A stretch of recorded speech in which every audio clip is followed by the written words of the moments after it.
Hi guys. நீங்க பார்த்துருக்கீங்களா?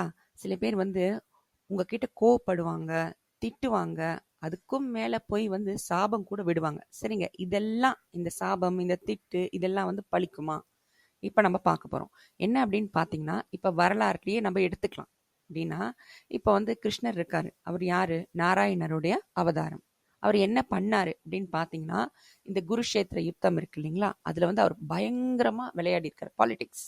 அதாவது பஞ்ச பாண்டவர்கள் வந்து வின் பண்ணவே முடியாது அப்படின்னாலும் இறைவனோடு கூட இருந்ததுனால பலம் ஏறி அவங்க வந்து என்ன பண்ணாங்க, வின் பண்ணாங்க. கிருஷ்ணர் வந்து அத்தனை முயற்சியும் செய்து இறைவனால் மட்டுமே வென்ற கூட்டம் வந்து பாத்தீங்கன்னா பஞ்ச பாண்டவர்கள். அது நமக்கு நல்லாவே தெரியும். சரிங்க. அப்ப அந்த பஞ்ச பாண்டவர்ல இந்த மாதிரி பண்ணாரு அப்படின்னு சொல்லிட்டு கிருஷ்ணரால தான் பஞ்ச பாண்டவர்கள் ஜெயிச்சாங்க அப்படின்றது அங்க இருக்க எல்லாருக்குமே தெரியும். அப்ப இந்த துரியோதனர் இருக்காருங்களா, அவருடைய அம்மா வந்து காந்தாரி, ஒரு அம்மா கண்ணு கட்டிட்டு இருப்பாங்க. அந்த அம்மா என்ன பண்றாங்க, பயங்கர கோவம் அந்த அம்மாவுக்கு. ஏன்னா அந்த அம்மாவுக்கு வந்து 100 பசங்க, அந்த 100 குழந்தைங்களுமே வந்து இந்த யுத்தத்துல இறந்து போயிடுறாங்க. அந்த அம்மா அப்படியே மனசு அப்படியே பதறி போய் வெடிச்சு பல பல உணர்ச்சிகள்ல கிருஷ்ணருக்கு முன்னாடி வந்து நிக்கிறாங்க. கிருஷ்ணரை வந்து அப்படி திட்டுறாங்க அந்த அம்மா.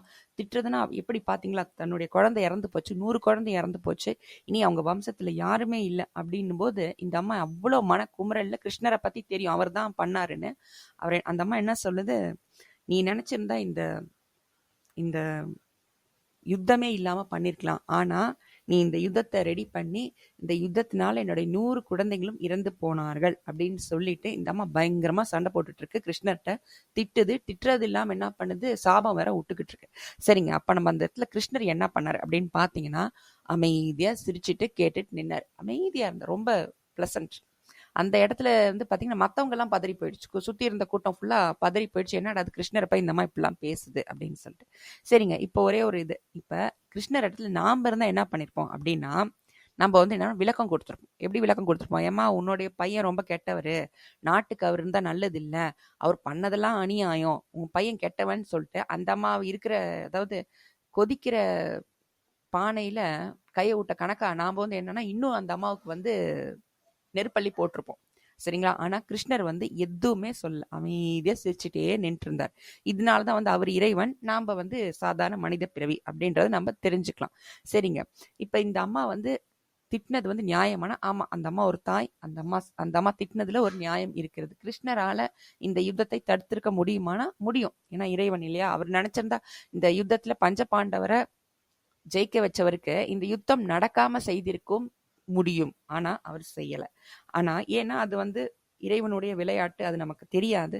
இதுல இன்னொரு விஷயம் என்ன அப்படின்னு பாத்தீங்கன்னா, கிருஷ்ணர் வந்து அந்த அம்மா கிட்ட 2 வரிகள் சொல்லியிருப்பார். அதுதான் நாம எடுத்துக்க வேண்டிய வரிகள். ஒண்ணு புன்முறுவல் பூத்திருப்பார். 2வது வந்து என்ன சொல்லியிருப்பார்னா, என்னுடைய எல்லா செயல்களுக்கும் நான் என்னுடைய சாய்ஸஸ், அதாவது நான் என்னென்ன தேர்ந்தெடுத்தனோ என் லைஃப்ல அது எல்லாத்துக்கும் நானே பொறுப்பு அப்படின்ற வார்த்தையை சொல்லி முடிக்கிறார். இப்போ வந்து இது வந்து நம்மளுக்கு தேவையான, நாம எடுத்துக்க வேண்டிய வார்த்தைகள். இதுல என்ன அப்படின்னு பாத்தீங்கன்னா, இப்போ வந்து நம்ம லைஃப்ல பாத்தீங்கன்னா நிறைய காந்தாரி இருப்பாங்க. அவங்க பக்கம் நியாயமே இல்லைனாலும் நம்மள வந்து திட்டுவாங்க, ஏன் நம்மளுக்கு சாபம் கூட கொடுப்பாங்க. அதனால அந்த சாபங்கள் பலிக்குமா அப்படின்னா நிச்சயமாக பலிக்காது. ஏன் அப்படின்னா நம்ம வாழ்க்கையில இப்ப என்ன நடக்குது, நேத்து என்ன நடந்துச்சு, நாளைக்கு என்ன நடக்க போகுது, எல்லாத்துக்குமே காரணம் வந்து 2 விஷயம். ஒண்ணு வந்து நீங்க என்ன டிசைட் பண்றீங்க, உங்க டிசைடிங் ஃபேக்டர். நீங்க என்ன தேர்ந்தெடுத்தீங்க அப்படின்றது 2வது. என்ன தேர்ந்தெடுத்தீங்க, what are your life choices, அதுதான் வந்து 2வது ஃபேக்டர். 3வது ஃபேக்டர் என்னன்னா, நீங்க என்ன செய்தீர்கள், அவ்வளவுதான். இந்த 3 தான் உங்க வாழ்க்கை ஃபுல்லா நிர்ணயிக்கும். உங்களுடைய பாஸ்ட், பிரசன்ட், ஃபியூச்சர் கூட அதான் நிர்ணயிச்சிட்டு இருக்கு, நிர்ணயிக்கவும் போகுது.